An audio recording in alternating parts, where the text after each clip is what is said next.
Deux retraités sans histoire, tués par leur propre petite fille. Ils en avaient la garde depuis son enfance.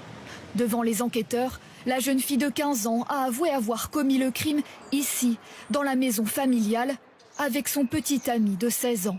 Elle cachait des couteaux sous son lit.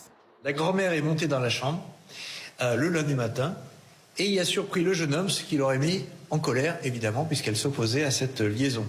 La jeune fille serait alors saisie du couteau, aurait poignardé sa grand-mère à 2 reprises en la faisant chuter dans l'escalier.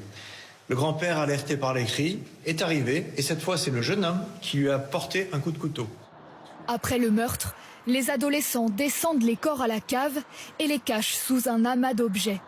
Puis ils dérobent 10 000 € en liquide.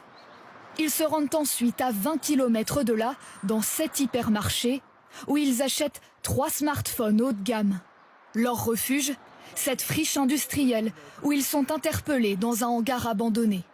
La jeune fille est suivie par un juge pour enfants pour des difficultés familiales, mais inconnu des services de police. Son petit ami de 16 ans, lui, est déjà mis en cause dans une affaire de violence avec arme. Aussi bien les enquêteurs que les magistrats du parquet qui ont eu à les interroger ont tous été frappés par leur absence complète d'émotion et leur froideur générale, hormis quelques pleurs. Les deux grands-parents s'opposaient à la relation entre les deux adolescents. Un motif de dispute régulier avec sa grand-mère.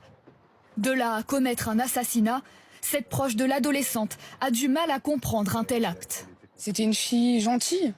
Elle prenait soin d'elle. On était toujours là pour elle aussi, donc je comprends pas. Les deux adolescents sont mis en examen pour assassinat. Ils encourent 20 ans de réclusion criminelle si l'excuse de minorité est retenue.